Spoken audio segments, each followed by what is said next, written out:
Plaguear Board পর্ব ৩ মৃতদের বাড়ি। পরদিন সকালে রাহুল খোঁজ নিয়ে জানতে পারে ডার্কটাউন লেনের এক পুরনো ভিক্টোরিয়ান বাড়ি ১৭৪০ সালের সময় থেকে বন্ধ।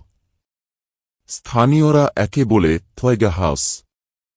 গেটের বাইরে আজও সাইনবোর্ড ঝুলছে, stay away, infection still lives. কিন্তু রাহুল থামে না। সে জানে ইতিহাসের সত্য লুকিয়ে আছে ওই বাড়ির অন্ধকার ঘরগুলোর ভিতরে। বাড়ির দরজা ঠেলে ঢোকার পর ভেতরে এক ভয়াবহ নীরবতা। দেয়ালে কালচে দাগ, মেঝেতে ছেঁড়া মুরগির পালক আর আধপোড়া মোমবাতি। একটা ঘরে সে দেখে একটা কাঠের চেয়ার, আর তার সামনে বসে আছে একটা কঙ্কাল, যেন কারো জন্য অপেক্ষা করছে। চেয়ারের পিছনে লেখা, "She never left." হঠাৎ পাশের ঘর থেকে আসে দম বন্ধ করা একটা গলা। "তুমি কি দেখতে এসেছ, না শুনতে এসেছ?" রাহুল ধীরে ধীরে দরজার দিকে এগোয়।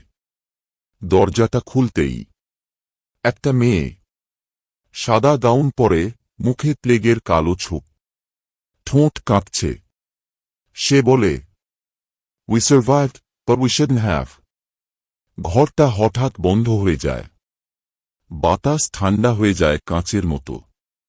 ঘরের এক কোণ থেকে ভেসে আসে কান্না, যেন কেউ অদৃশ্য হয়ে যাচ্ছে তার নিজের দেহের মধ্যেই।